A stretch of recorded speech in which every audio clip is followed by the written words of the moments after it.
felicidad, mi amigo, empieza con fe. Se llama Jesús y es el Verbo encarnado, la salvación y la seguridad de salvación. El Cordero era el que traía esperanza, el Cordero era el que traía solución, el Cordero era el que traía perdón, el Cordero era el que traía transformación, el Cordero era el que traía libertad, el Cordero era el que traía la salvación que todo el pueblo necesitaba, la limpieza y el perdón. Efesios capítulo 3, versículos 17 al 19. Efesios 3, 17 al 19. ¿Van a participar? Qué bueno. Ellos van a dramatizar lo que yo voy a predicar. Efesios 3, 17. Oh, que ya se me terminó el tiempo. Efesios 3. Dice así la palabra del Señor. ¿Lo encontraron ya? Efesios, ¿dónde está Pastor Efesios? Entre Génesis y Apocalipsis, búsquelo, ahí lo va a encontrar, allí está, Efesios 3. Dice así: para que habite Cristo por la fe en vuestros corazones, a fin de que arraigados y cimentados en amor, seáis plenamente capaces de comprender con todos los santos cuál sea la anchura, la longitud, la profundidad y la altura, y de conocer el amor de Cristo que sobrepasa todo entendimiento. Y ahora Pablo va a describir en las próximas palabras la experiencia más extraordinaria que alguna vez el ser humano pueda llegar a vivir. El pasaje dice así: para que así seáis, ¿qué cosa? ¿Llenos de qué? De toda la plenitud. ¿De quién? De Dios. Que el Señor bendiga siempre su santa palabra. Me voy a bajar de acá, ¿puedo? ¿Sí? ¿No? ¿Me quedo acá? ¿No se ve si bajo? Tan chiquito soy. Señor, ayúdame. Muy bien, me voy a quedar acá. Está bien, está bien. Por amor a los que son bajitos como yo y que ahí tienen a alguien enfrente. Bueno, les decía recién, este pasaje de Efesios capítulo 3 al final, Pablo describe la experiencia más extraordinaria que alguna vez un ser humano puede llegar a experimentar, valga la redundancia. A mi juicio, es la experiencia más sublime, más linda, más profunda y más grande que alguna vez podamos llegar a vivir. Él tiene que utilizar términos redundantes, sinónimos, para describir esta experiencia, porque una sola expresión no alcanza para definirla. Note usted que él habla de ser llenos. ¿Qué cosa es algo lleno? ¿Algo lleno es algo que le entra algo más? No, porque algo lleno está completo. ¿Está de acuerdo conmigo en eso? Sí, algo lleno es algo que está completo. Pero Pablo dice que la experiencia tiene que ver con ser llenos de un todo. ¿Qué cosa es un todo? Cuando usted tiene todo, ¿le falta algo? ¿A ese todo se le puede agregar algo más? No, porque tiene todo. Significa que también está completo. Pero Pablo habla de ser llenos de un todo, pero no es cualquier todo, sino de ese todo tiene que ver con la plenitud. La plenitud. Cuando hablamos de algo pleno, a eso que está pleno, ¿le hace falta algo más? ¿Puede entrarle algo más?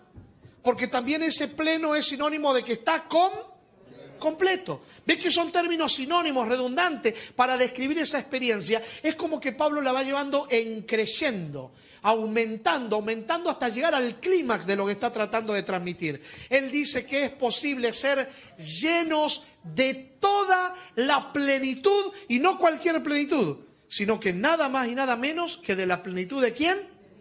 De Dios. Esto es algo extraordinario. Un amigo mío diría, esto es algo super, archi, mega, hiper, maxi, macro, extraordinario. ¿No le parece a usted? Ser llenos de toda la plenitud de Dios. Piense conmigo. Una persona llena de toda la plenitud de Dios, ¿será una persona feliz o será una persona infeliz? Una persona llena de toda la plenitud de Dios será una persona que vivirá arrastrándose en la vida sin poder alcanzar una experiencia espiritual significativa. ¿O todo lo contrario? ¿Será una persona que más allá de las vicisitudes, problemas, tormentas y huracanes de la vida, seguirá hacia adelante en el nombre del Señor porque hay una fuerza interior que lo controla, lo domina y lo guía? ¿Qué le parece a usted? O sea que si hay algo que usted y yo necesitamos es llegar a vivir esta experiencia, ser llenos de toda la plenitud de Dios. Quizá la pregunta que nos tengamos que hacer inicialmente esta mañana sea la pregunta de ¿cómo llegar a ser llenos de la plenitud de Dios? Porque que se puede, que es posible, lo leímos, Pablo lo menciona allí en la epístola a los Efesios, pero ¿cómo ser llenos de esa plenitud de Dios? El versículo 17 nos da la clave a nosotros. El verso 17 dice cómo inicia esa experiencia. En ese capítulo 3, el mismo verso que leímos inicialmente, dice que para que esto suceda, alguien tiene que morar en nuestro corazón. ¿Quién es ese alguien? Cristo. Cristo tiene que morar en el corazón. Ahora, dígame una cosa con la mano en el corazón, y no con esto quiero decir que se tiene que tocar el pecho, pero estoy hablando de seamos honestos, sinceros. ¿Cuántas veces hemos escuchado a los predicadores decirnos, deja que Cristo entre en tu corazón, que Cristo more en tu corazón?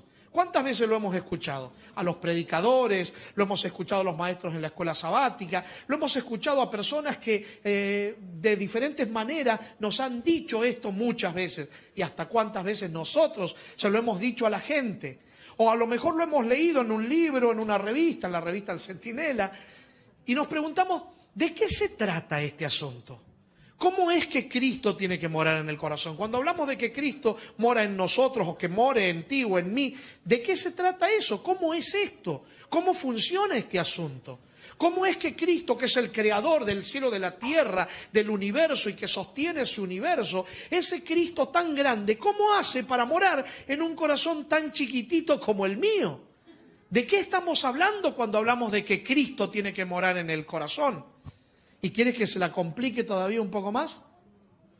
Hay un pasaje del Nuevo Testamento que es el pasaje de la Biblia más leído, más aprendido, más repetido, más memorizado, más cantado, más predicado y más amado de toda la Biblia. Durante esta semana nosotros lo leímos de la Biblia. Es más, cuando llegamos a ese versículo específico que les estoy diciendo, no tuvimos ni que mirarlo y lo repetimos de memoria porque lo conocemos todos. Es el versículo que dice en el más conocido de la Biblia, que es el que está en el Evangelio de capítulo, versículo. Bien, como ustedes lo saben. Y muchas veces tomamos ese versículo y enfatizamos en las cosas que Jesús consiguió para nosotros con su vida y con su muerte. Entonces hacemos énfasis en la salvación que obtenemos por creer en Cristo, digo, cuando hablamos de este versículo. Yo quiero resaltar un elemento en uno de los verbos que aparece en ese versículo. Dice la Biblia que de tal manera amó Dios al mundo. Usted dirá, el verbo amar. No, no es el verbo amar, es el que continúa. Que por amor Dios hizo algo por nosotros. ¿Qué fue lo que hizo? Dio a Jesucristo. ¿Le parece a usted que hay diferencia entre el verbo dar y el verbo prestar? ¿Hay diferencia, sí o no? Por ejemplo, yo me voy a acercar acá a los muchachos. Ellos vinieron para hacer esto conmigo. Por eso están acá. Yo le voy a decir acá a Axel Jr., que lo conocí estos días, me hice amigo de Axel. Yo le digo, Axel, te voy a prestar mi teléfono. Y Axel agarra mi teléfono y yo a los 10 segundos le digo, Axel, devuélveme el teléfono. ¿Qué tiene que hacer él? ¿Por qué? ¿De quién es el teléfono? Es mío.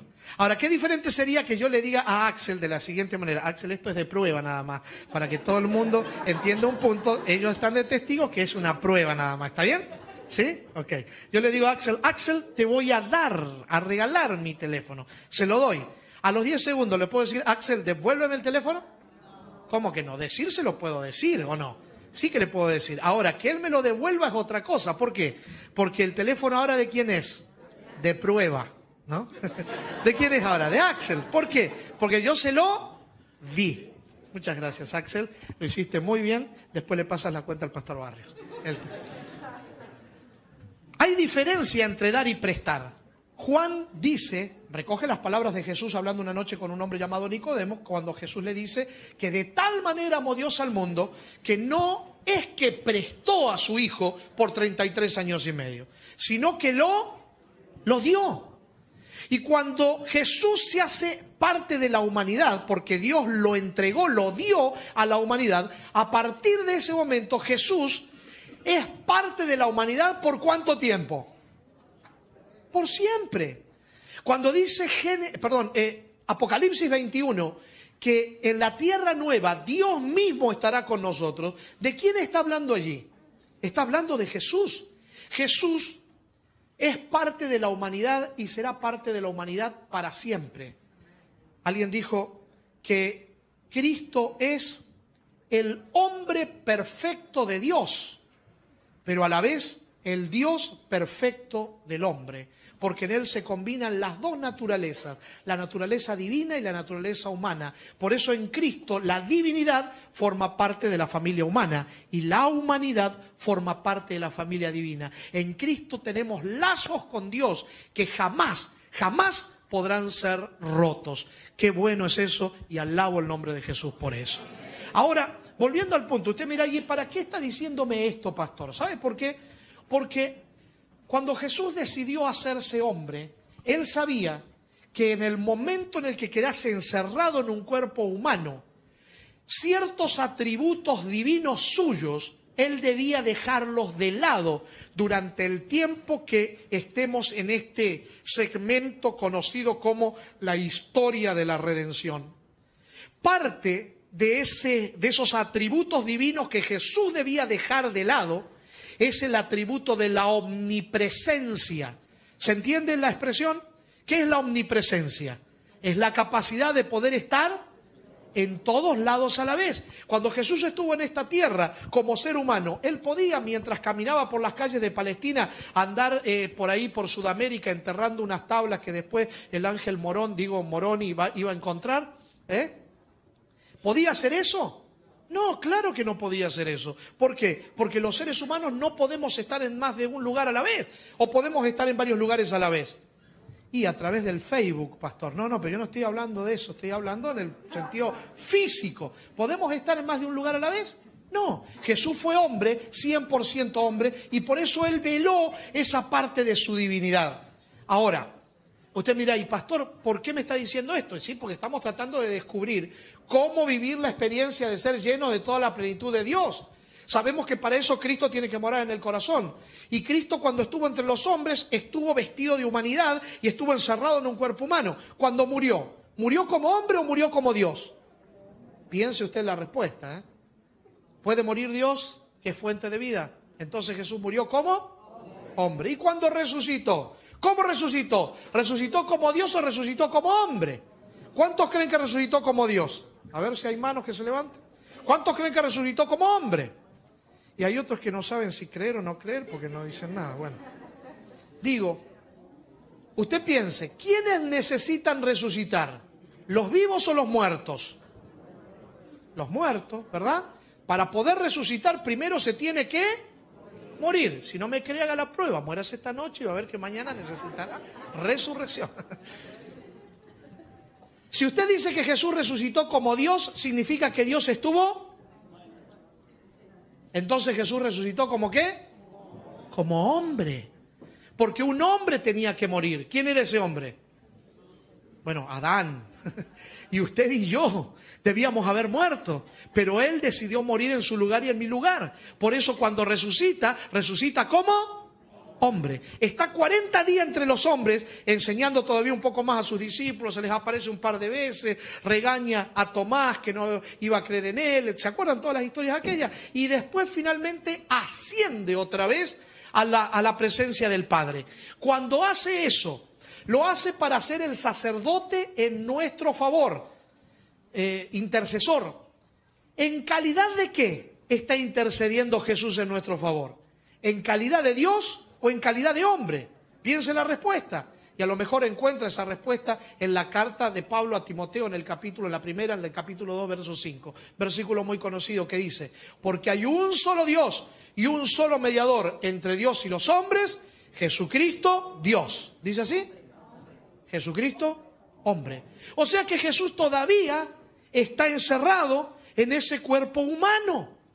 Mientras estamos en el proceso del plan de redención, Jesús sigue siendo hombre, identificándose con la humanidad. Por eso podemos llegar confiadamente al trono de la gracia y recibir de Él el oportuno socorro, porque tenemos allí representándonos uno que fue tentado en todo según nuestra semejanza, pero sin pecado. ¿Se acuerdan que dice el texto eso? Toda la carta de Pablo en hebreo o a los hebreos estriba en el hecho de querer probar que Jesús es un ser humano que está allí en el cielo representando a la humanidad según el orden de Melquisedec, porque no era sacerdote según la orden levítica, sino que Él, ocupando ahora el lugar de la humanidad, nos representa y en Él tenemos seguridad de poder tener eternidad, porque Él obró, ganó la eternidad para nosotros. ¿Me hago entender? Ahora usted me dirá, y entonces, pastor, ¿en qué quedamos? Bueno, quedamos en el hecho de que para ser llenos de toda la plenitud de Dios, Cristo tiene que morar en el corazón. Pero ¿Cristo dónde está?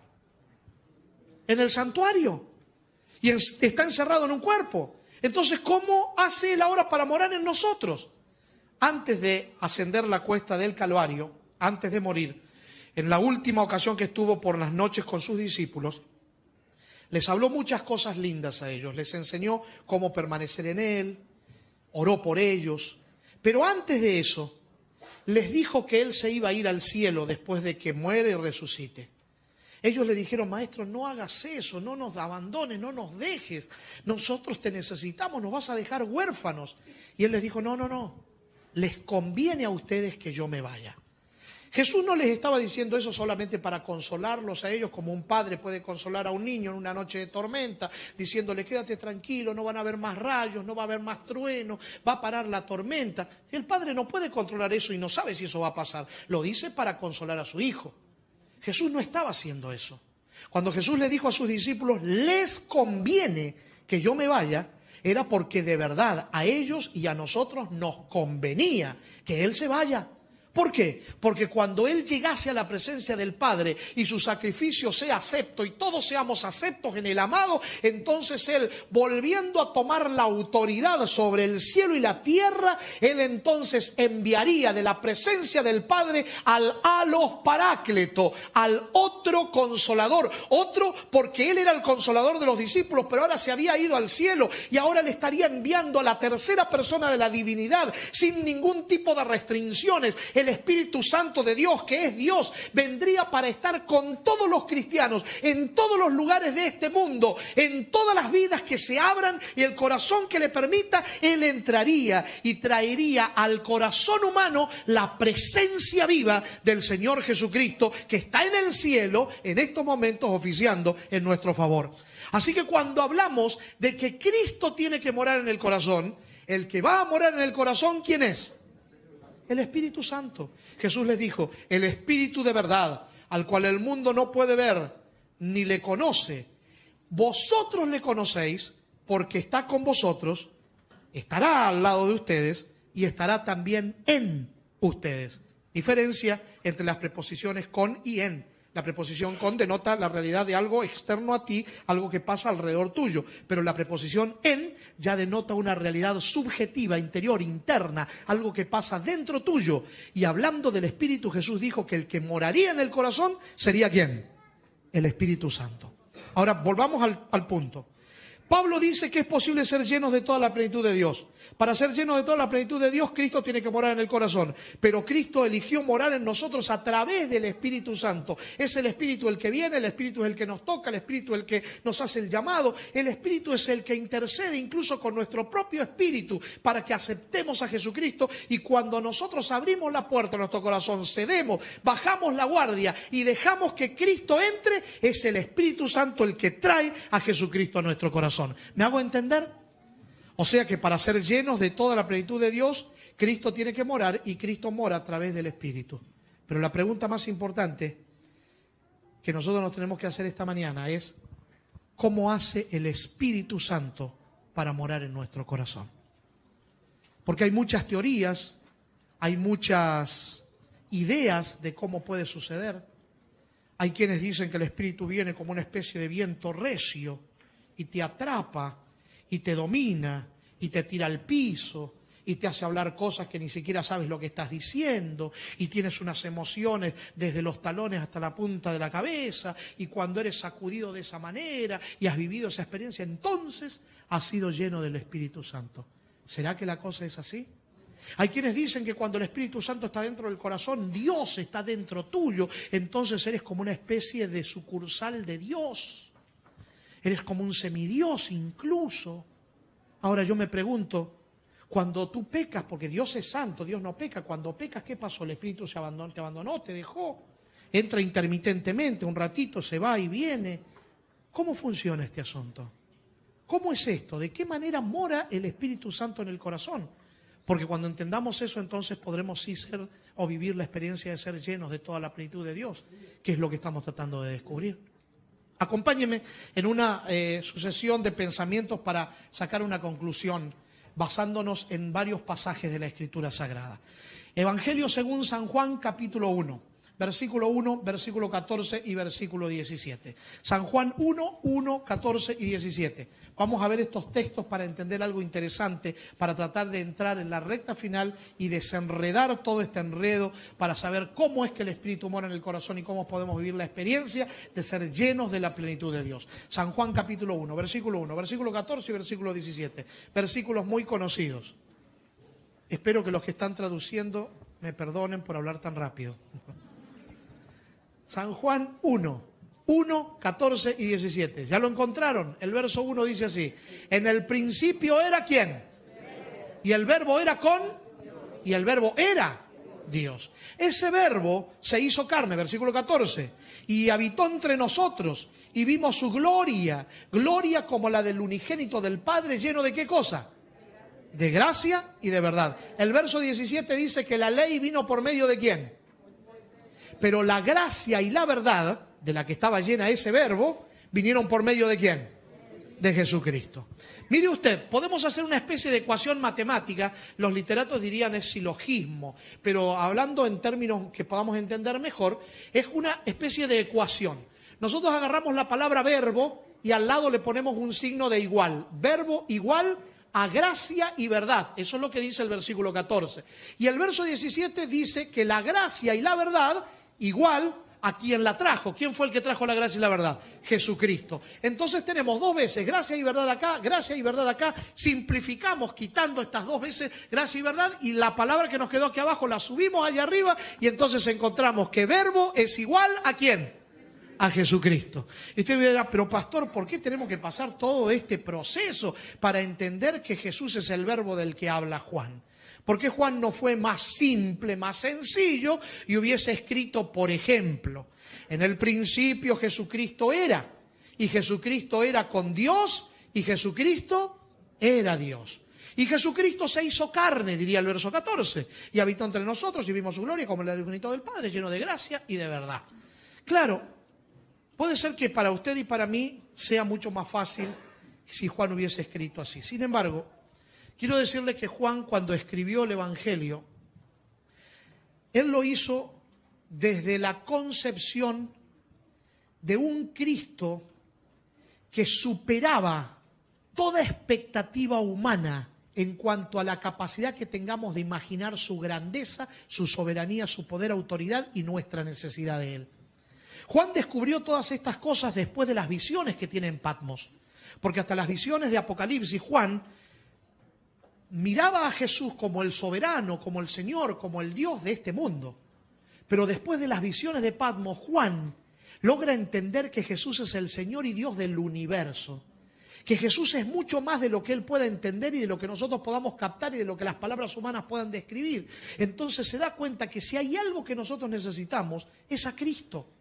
Del corazón de Juan emerge ese concepto que se transformó en un versículo que dice, el que tiene al Hijo, ¿se acuerdan?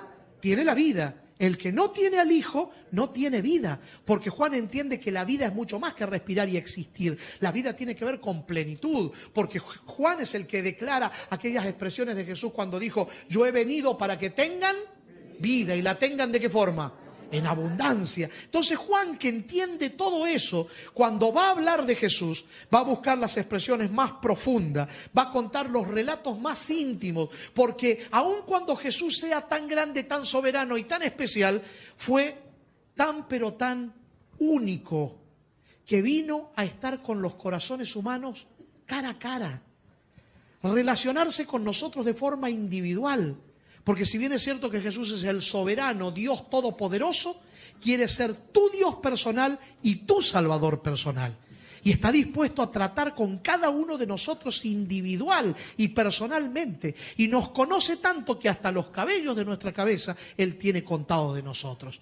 Ahora Juan, cuando va a hablar de Jesús, va a usar las palabras más profundas para hablar de Cristo.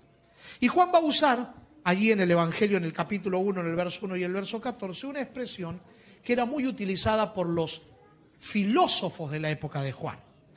Era la expresión que ellos usaban para describir la forma, el método en el que los dioses, ajenos a los mortales, se relacionaban al pasar con los mortales en esta tierra. Ese método que ellos usaban era llamado el logos, una palabra que ellos dieron. Juan va a tomar ese concepto y lo va a profundizar, diciéndoles algo de cierto hay en lo que ustedes están diciendo. Pero la verdad es que el Dios del que yo le estoy hablando, aunque está en su trono sentado y es soberano, grande, alto y sublime, por encima de todo el universo, ese Dios sí se mezcla con su creación. Ese Dios sí está con su creación. Porque si bien es cierto que ese logos puede ser el método con el que se relacione, quiero decirles que ese logos en el principio era con Dios y ese logos era Dios. Porque ese logos se hizo carne y habitó entre nosotros y vimos su gloria como la del unigénito del Padre, lleno de gracia y de verdad. La palabra que Juan utiliza ahí en el original griego es la expresión logos, que según los filólogos tiene 105 connotaciones, pero todas están entrelazadas, relacionadas, porque en su esencia significan o tienen la misma concepción esencial, que es la de ser una palabra viva en movimiento, que genera vida, que inspira, que redarguye, que instruye, que reprende, que crea, que transforma, que sana, que limpia, que sostiene, que hace nuevas todas las cosas. En otras palabras, logos significa palabra viva, palabra de Dios. Y Jesucristo, mi amigo, era la palabra de Dios, el pensamiento de Dios hecho audible, la palabra de Dios encarnada, lo que Dios había querido transmitir a la humanidad durante 4000 años. Un día vino a mostrarlo en persona y transitando entre los hombres hizo lo que solamente Él podía llegar a realizar.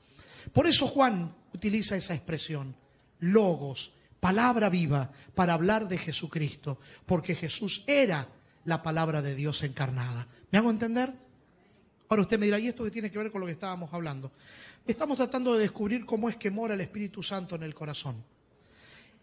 Esa última noche que Jesús estuvo con sus discípulos, cuando habló con ellos, después de enseñarles todo lo que quería decirles como último mensaje, como buen predicador, Él cierra su disertación orando por los discípulos.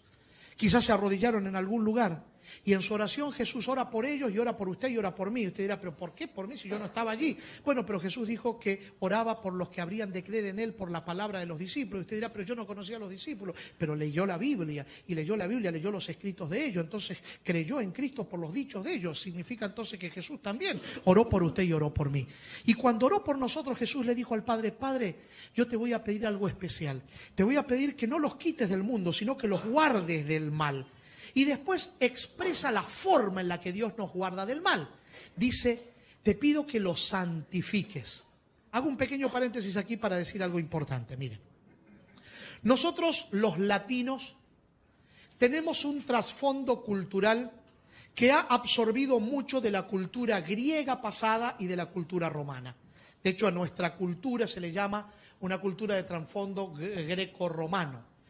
Y muchos conceptos de los griegos y de los romanos del pasado son tan pero tan fuertes en nuestra cultura que nosotros crecimos escuchándolos y los aceptamos y los asimilamos y los damos por cierto simplemente porque toda la sociedad nuestra así lo creyó. Y un día nos encontramos con la Biblia y empezamos a tener choques con la Biblia, porque la cultura bíblica, los conceptos bíblicos son en ocasiones radicalmente opuestos a los de la sociedad a la que nosotros pertenecemos. Digo esto porque hay muchas expresiones en la Biblia que nosotros las interpretamos no bajo la concepción bíblica, sino bajo la concepción de la cultura a la que pertenecemos. Cuando yo les digo una palabra, ustedes me van a entender mejor. Por ejemplo, si yo le digo a usted la palabra espíritu, ¿qué es lo primero que se le viene a la mente? El concepto que suele tener nuestra sociedad latina. ¿Cuál es? Un espíritu es un fantasmita que atraviesa las paredes, que se le aparece a la gente, que asusta a las personas. Ese es el concepto que tenemos originalmente. Pero un día nos encontramos con la Biblia, que la Biblia dice algo diferente, porque para la Biblia espíritu es soplo de vida, energía de vida, solamente.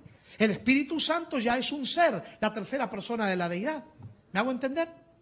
Y así como esa palabra, hay muchas palabras más. Una de esas palabras que el enemigo se ha encargado de tergiversar es la palabra santidad.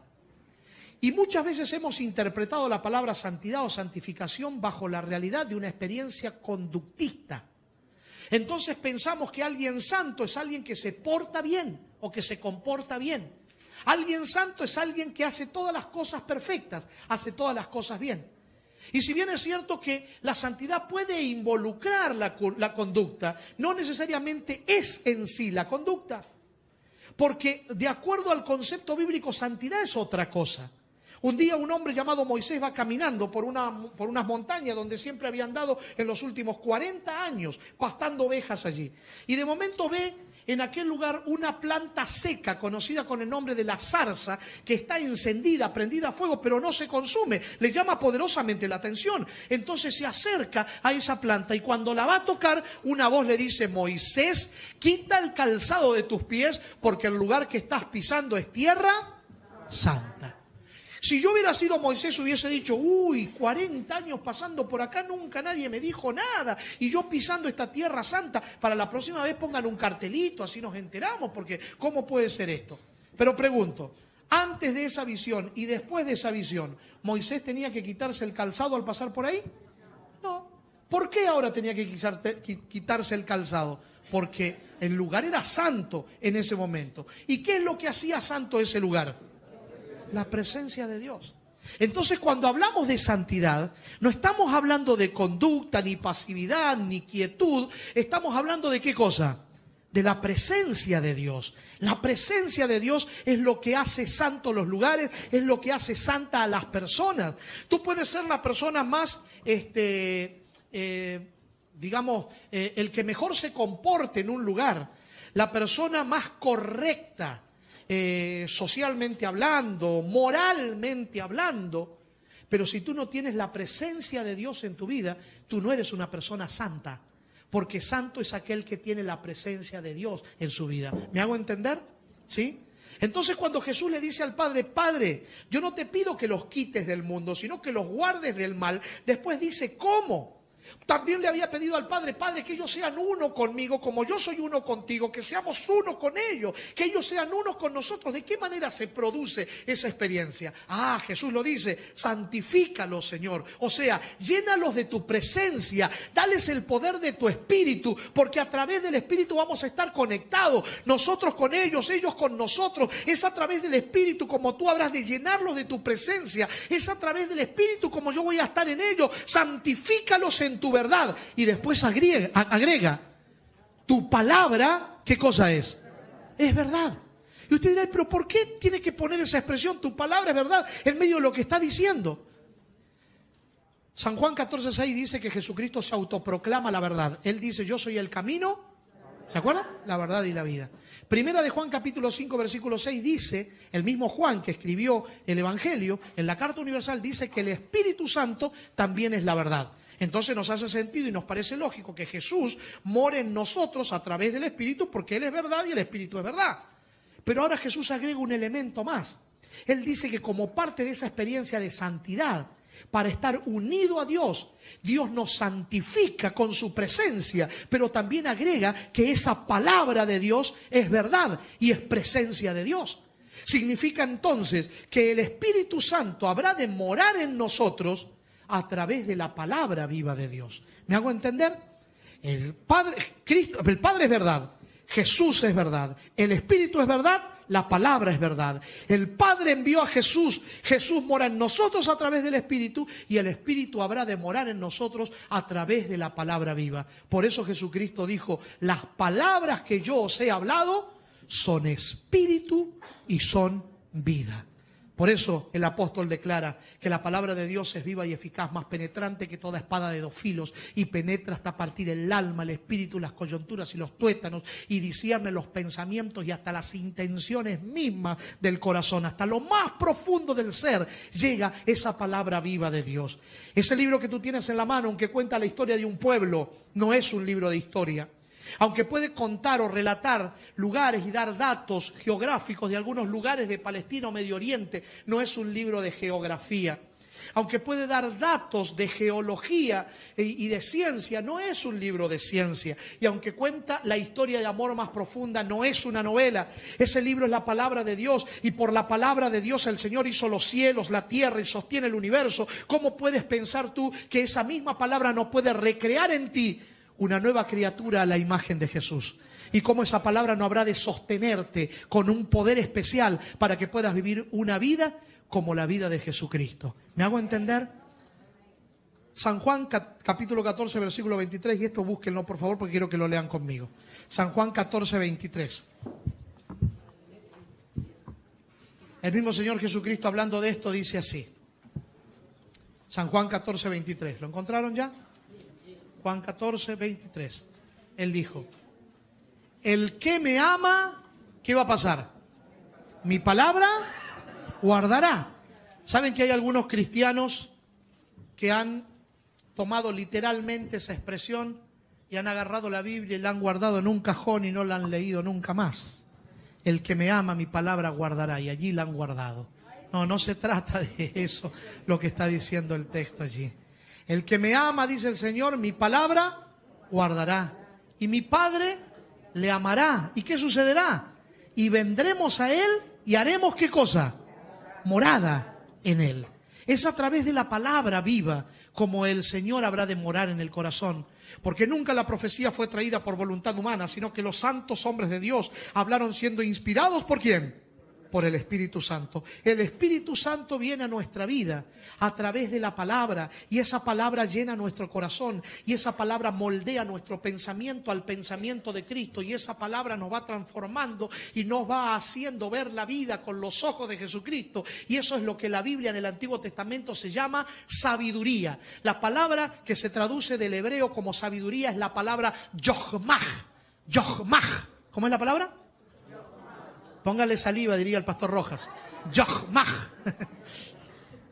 Significa sabiduría. Pero ¿sabe cómo se puede traducir esa expresión? Yochmah, como mirar con los ojos de Dios. Eso es sabiduría. Mirar con los ojos de Dios. Lo que Pablo llama en la carta a los Gálatas, tener la mente de Cristo, a la carta a los Corintios, tener la mente de Cristo, tener los ojos de Jesús, tener el sentir de Cristo, tener en el corazón la vida de Jesucristo. De eso es lo que estamos hablando. ¿Me hago entender? Concluyo con el texto que encontramos en 2 de Corintios capítulo 3, este se los regalo, guárdenlo en el corazón, capítulo 3, versículo 18. 2 de Corintios capítulo 3, versículo 18.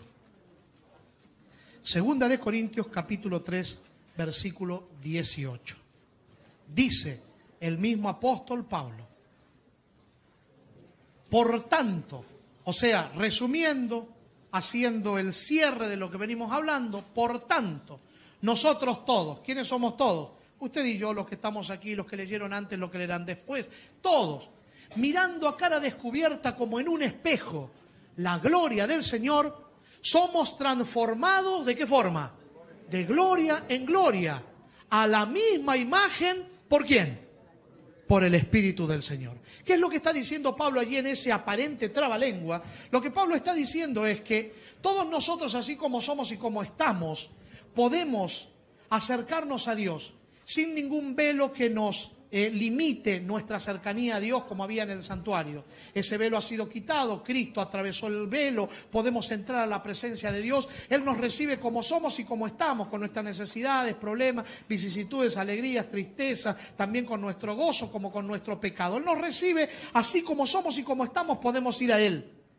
Pero podemos ir a Él o necesitamos ir a Él para contemplar su gloria. Y usted dirá, ¿pero qué cosa es la gloria de Dios? No es algo, es alguien. La gloria de Dios es Cristo. Dice la Escritura que Cristo vino a mostrar la gloria. Vimos su gloria como la del unigénito del Padre, lleno de gracia y de verdad. En Colosenses 1:15 el apóstol dice que Jesús es el resplandor mismo de la sustancia de Dios. Así que Cristo es la gloria de Dios. Quien ve a Cristo ve la gloria de Dios, ve al Padre. Quien conoce a Cristo conoce al Padre, y quien conoce al Padre tiene vida eterna. Por eso el apóstol nos presenta que el secreto estriba en contemplar a Cristo. Pero la Escritura dice que contemplarlo a través de un espejo que lo refleja. El espejo da testimonio de lo que se pone enfrente. ¿Cuál será el espejo que dé testimonio de Cristo en este mundo? Jesús dijo en Juan 5:39, las Escrituras son las que dan testimonio de mí. En otras palabras, lo que Pablo está diciendo, mi querido amigo, es que el secreto, la virtud para vivir una vida de transformación, de gracia, de renovación, al punto tal de ser transformados a la imagen de Cristo, estriba en el hecho de dedicar tiempo para contemplar a Jesús a través de la Escritura. Cuanto más lo contemples, más te vas a parecer a Él, porque hay un principio real, psicológico en esta realidad, que nosotros nos vamos a parecer a lo que contemplemos. Si contemplamos violencia, nos volveremos violentos. Si contemplamos sensualidad, nos volveremos sensuales. Si contemplamos a Cristo, nos volveremos parecidos a Jesús. Así que el secreto está allí, y lo que comenzó esta semana, que estuvimos contemplando a Cristo aquí juntos, puede perpetuarse y debe perpetuarse, y necesitamos que se perpetúe. Por lo tanto, necesitamos reorganizar nuestra agenda, y primero lo primero, en primer lugar, Cristo. Dediquemos el tiempo necesario para contemplarlo a Él. Yo te estoy hablando de contemplarlo en la Escritura. No te estoy hablando de estudiar la Biblia como quien quiere aprender datos acerca de Dios o como quien quiere aprender cosas de la religión. No, te estoy hablando de contemplar a Cristo en la Escritura. El sábado pasado, cuando prediqué en este lugar, yo les dije que todas las historias bíblicas, todas, tienen como propósito mostrarnos alguna faceta del plan de redención, mostrarnos a Cristo. Toda la Escritura nos habla de Jesús. Cristo es el personaje central de toda la Biblia. En el Antiguo Testamento, en cada pasaje, en cada historia, en cada capítulo está escondido Jesús. Necesitamos aprender a descubrirlo, necesitamos aprender a contemplarlo, y mientras lo contemplemos y lo identifiquemos, iremos descubriendo cosas extraordinarias de Él, y cuanto más lo conozcamos, más rica será nuestra experiencia, más fuerte será nuestro espíritu, más importante será nuestro compromiso con Él por encima de todas las cosas, porque Él será lo más importante para nosotros. ¿Me hago entender? Entonces, mi querido amigo, mi querida amiga, aprendamos de María, aquella mujer que aprendió a sentarse a los pies de Jesús, y mientras lo contemplaba recibía fuerza de su fuerza, virtud de su virtud, transformación de su poder, y por eso se convirtió en un trofeo del Evangelio, tanto que cuando los discípulos de Cristo estaban escondidos, asustados por allí, en el momento que Jesús moría, ella estaba allí, a los pies del Maestro, al pie de la cruz, seguía contemplándolo y tenía fortaleza para resistir lo que venga, y se convirtió en una persona tan importante para Cristo, que cuando Él resucitó, la primera persona que lo vio resucitado y lo tocó y no lo contaminó, porque Jesús todavía no había subido a la presencia del Padre, fue aquella mujer llamada María. No lo contaminó porque estaba cubierta de la gracia de Dios, que se consigue, que se puede mantener en la medida en la que nos mantengamos contemplando a Jesús, relacionándonos con Él, conociéndolo cada día más. Por eso, mis amados, si podía dejarles un último mensaje, era este. ¿Quieres vivir la experiencia de ser lleno de la plenitud de Dios? Entonces dedica tiempo para relacionarte con Dios a través de la Escritura. Cualquier cosa puede ser un elemento que Dios use para hablarnos, pero el elemento donde Dios nos va a hablar más claramente es a través de la Escritura. Y Dios fue tan bueno con esta iglesia que además de la Biblia nos dejó testimonios inspirados donde se nos presenta a Cristo de forma especial, como el libro El deseo de toda la gente, El camino a Cristo, palabras de vida del gran maestro, el discurso maestro del Señor Jesucristo. No perdamos tiempo en otras cosas, concentrémonos en conocer a Jesús, dediquemos tiempo de calidad para estar a los pies de Cristo y esperemos los grandes resultados, porque Dios tiene grandes cosas para aquellos que se dedican a conocerlo a Él. A fin de cuentas, ¿qué puede haber más lindo en esta vida que no sea el Señor Jesucristo? Ya te diste cuenta que Jesús es lo más bello, lo más hermoso que podemos llegar a contemplar en esta vida y conocer no solamente aquí, sino por el resto de la eternidad. Cuán bello es Jesús, mi Señor. No hay nadie como Él. En este cielo y en la tierra y en el universo no hay nada igual que se compare al estar en su presencia junto a Él.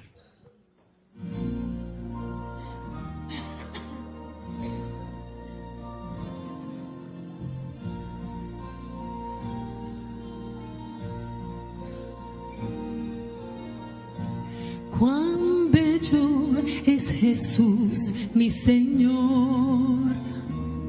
No hay otro como Él. En esta vida no hay gozo igual que estar junto a Él.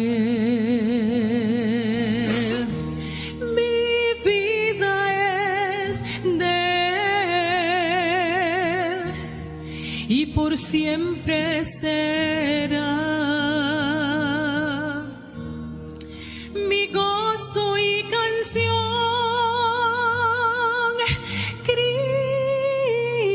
Cristo, Cristo.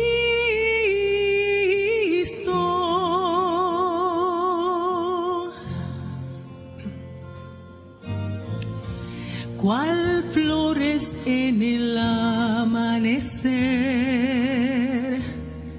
perfuman su dulce amor. La paz que su presencia nos da no tiene igual. Mi vida es de Él y por siempre será. Mi gozo y canción,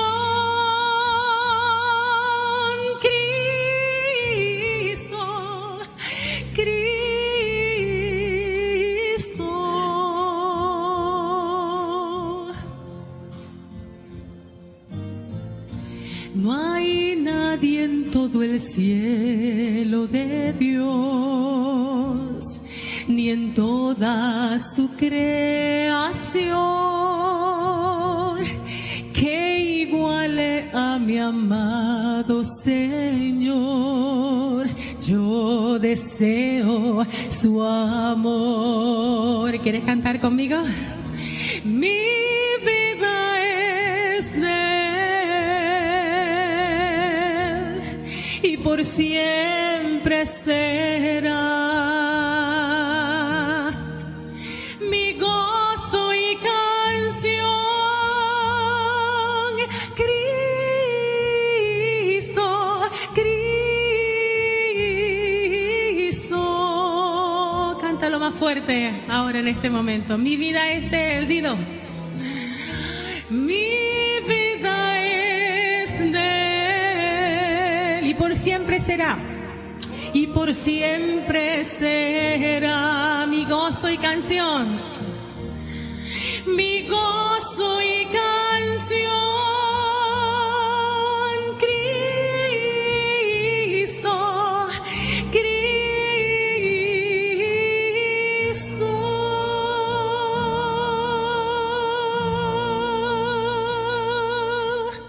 Amén. ¿Quieres que le digamos al Señor, que le pidamos a Él que nos ayude a hacer un reajuste en nuestra agenda para que Él pueda ocupar el lugar que necesita y merece ocupar, que nosotros necesitamos que Él ocupe, que Él sea lo primero y que cada día podamos dedicar el espacio que tanto necesitamos para contemplarlo a Él y podamos esperar confiados en que Él obrará, que Él cumplirá, porque Él es fiel para cumplir sus promesas. ¿Quieres que le pidamos esto al Señor? Que nos ayude a ponerlo en primer lugar, a contemplarlo cada día. Los que quieran hacerlo, pongámonos de pie y digámoselo a través de una plegaria especial. Hablemos con Él. Señor, estamos concluyendo una semana de estudio de tu palabra. Hemos sentido tu presencia, nos hemos sentido cerca tuyo porque te hemos sentido a ti cerca de nosotros. Gracias por buscarnos, gracias por encontrarnos. Gracias por tocar nuestro corazón, gracias por bendecirnos, gracias por los milagros que hiciste durante esta semana, por los corazones que fueron alcanzados por el Evangelio y se entregaron a ti y se bautizaron. Gracias por otros que están pensando hacerlo pronto, que fueron tocados también. Pero Señor, no queremos que esta semana termine, pero lo que no queremos es que termine la experiencia que hemos empezado esta semana. Es por eso que te queremos pedir en el nombre de Jesús que nos ayudes a que cada día podamos tener un encuentro contigo, que cada día podamos contemplarte, Señor, que podamos recibir de ti la gracia de tu presencia y mientras te contemplamos a través de la Escritura, tú puedas ir moldeando nuestra vida a la imagen de Jesucristo y cada día seamos más parecidos a Él. Cuando la gente nos vea, puedan ver a Jesús en nosotros y nosotros podamos hacer una diferencia de forma especial donde nos encontremos. Y cuando la gente nos pregunte, ¿pero qué es lo que hay en tu vida? ¿Qué es lo que tienes? Podamos decir, no es algo, es alguien, es Jesús, porque Él es el que ha hecho la diferencia en nosotros. Bendícenos, Señor, bendice esta congregación, bendice a los líderes de esta iglesia que puedan ser líderes conforme a tu corazón. Bendice al pastor Barrios, bendice a su esposa Amelia, bendice a sus hijos. Sosténlos como familia pastoral, así como los has bendecido en el pasado, como los estás bendiciendo, continúa bendiciéndolos más abundantemente y que el sueño de poder ver un templo construido en este lugar donde tu nombre sea glorificado pueda ser una realidad pronta en esta iglesia, en este lugar. Encomiendo en tus manos toda esta congregación y nuestras vidas, agradeciéndote todo en el nombre del Padre, del Hijo y del Espíritu Santo. Amén. El Cordero era el que traía solución, el Cordero era el que traía perdón, el Cordero era el que traía transformación, el Cordero era el que traía libertad, el Cordero era el que traía la salvación que todo el pueblo necesitaba, la limpieza y el perdón.